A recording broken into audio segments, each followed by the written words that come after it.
Hello, welcome back. Today I'm doing a track breakdown of my song Fractals of Amethyst. This track will be a part of an EP called Amethyst alongside the original track. This song was made using all of the sounds from Amethyst. This particular version though, it's in a different key. It has a different melody. So it's the same sounds, the same hats and everything else, different melody, different key. I'll run you through exactly what I did. So normally when I start a track, I try and play out the melody as best as I can. I'm a bit out of practice, so but like that's just I can kind of get the idea down, and then I can do the adjustments in MIDI. So I'll give you an example. This track, I literally stripped everything melodic out, kept all the drums and stuff, and the loops, and then I just loaded up. This is the main lead of Amethyst, this UAD plugin, which coincidentally was being given away for free at the same time I used this. It was complete coincidence, but I had this for a while and I'd paid for it like a sucker. So Polymax, yeah, I grabbed this synth because I'd been working and working for months on end trying to create something. Life has been busy, all the things. So, sometimes it's hard when you're not in a creative space. You can just keep pushing, which I normally do, just keep making, just whatever. But yeah, when I'm like starved of that creative like energy, I'll just load up a synth and just go through whatever and just sit there and play. And this is what I did for this track. Um, I'll just show you how this is going to be pretty bad, but I'll just show you exactly how I come up with this, and then I can transform everything, quantize it in MIDI. And this is mainly how most of my ideas come, is by playing them out. Very like, yeah.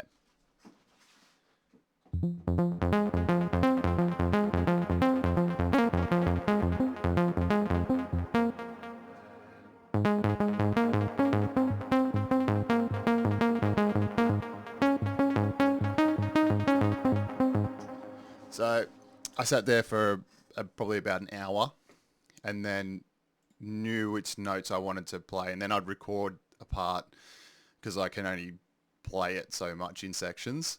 So I'd record a part. Okay, that's what I want. And yeah, so it took me about an hour of just fiddling around trying to play this melody out, and then I got exactly what I wanted.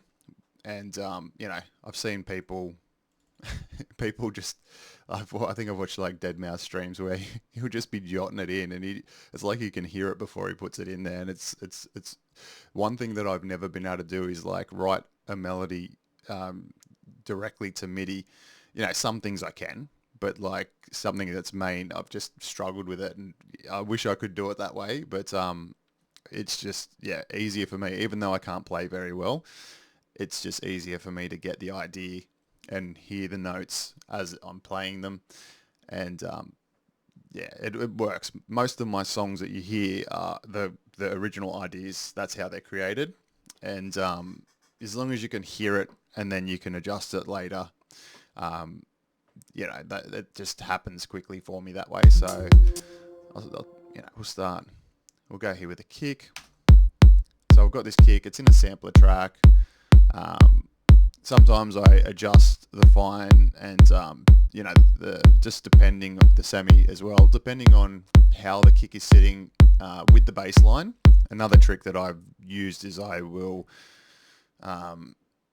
I will play the kick before I've started a track, and then I'll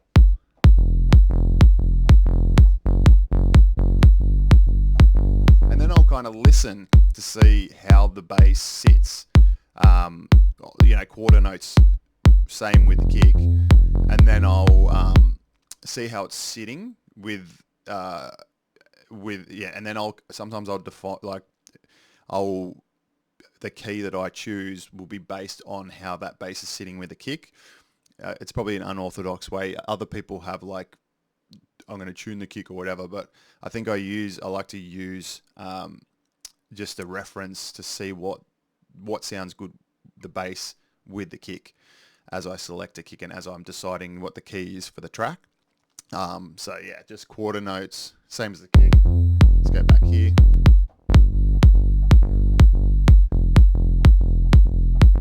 You can hear that sounds pretty good. Like G's pretty full on. Yeah. So that's how some of the time, that's how I decide the key. This particular track, I don't know if I did that, but it worked anyway. So we got the kick. I've noticed that in this room, this room's not treated very well. So when I've finished tracks and then I've referenced them on other stereos, like the car and the headphones, the kick is always very dominant. So I know when I'm making a track, I'll make the song and then I'll attenuate all the other things that are problems. So I've sent this track out to APR Aaron, who masters most of my tracks. I normally do a reference master myself, just to make sure everything's good, which I upload to Audius, and then I get Aaron's mastering, and then so before I send it to him though, I always attenuate my kick using Pultec, because I know that it's going to be too much because of this room. I'd love to fix it, but this is just, it's the best way for me to operate with what I have, on a budget. So that's what I do for my room. I got the high string here.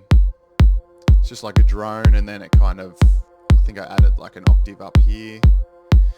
And then one of my signature things is the Atmos sounds, which I really, really like doing, and I'm going to continue that. And I just take a sound that I like, and then just add some filter attack, and then I just tweak it a little bit. That one is augmented strings, and that one is Serum, just a preset that I like, and then I just put some reverb on it, and then it just creates like this nice atmosy sounds, which is another kind of signature that's just happened coincidentally because I like to make them. And then we've got the bass coming in.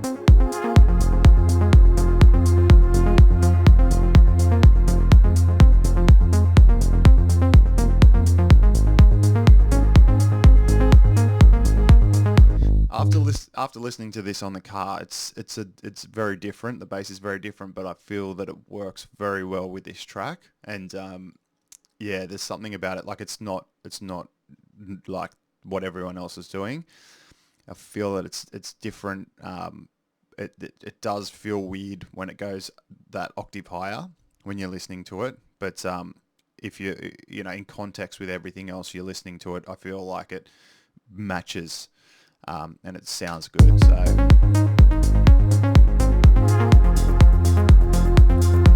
I just selected this hat loop. Sometimes it's good to use loops just to get ideas going. Got this fast hat, not the classic 909 from the TR8. Always forget what that's called. And then we've got some shakers. Yeah. And then I got the classic Nefton clave. So this says sus chords. They were originally chords in Amethyst. So I just changed the sound and just used them as single notes that kind of follow the root of the bass. And then got these voices, which kind of follow this melody. This top melody.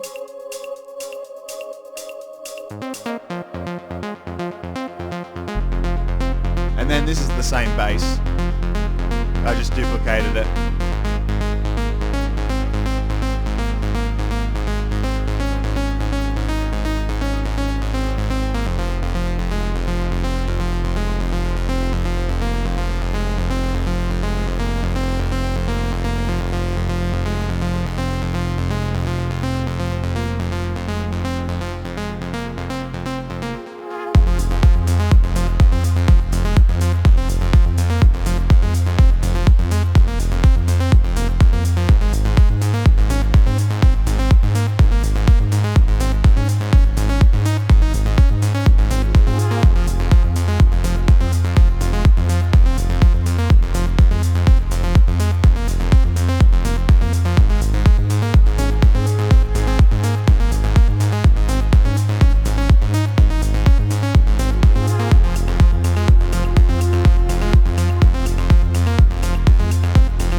Got this like little chord kind of attack, filter attack.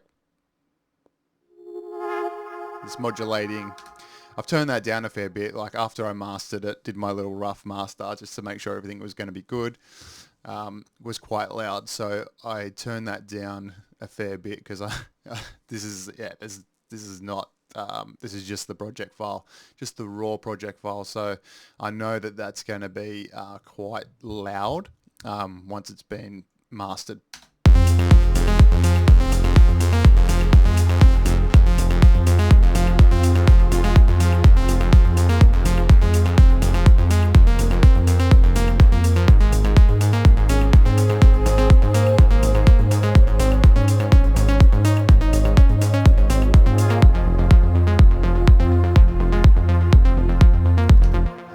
And that is Fractals. And I hope you enjoyed the video. Make sure you like, subscribe if you enjoyed this vid. Comment if you want me to cover more things in particular in the next videos. And thanks for watching.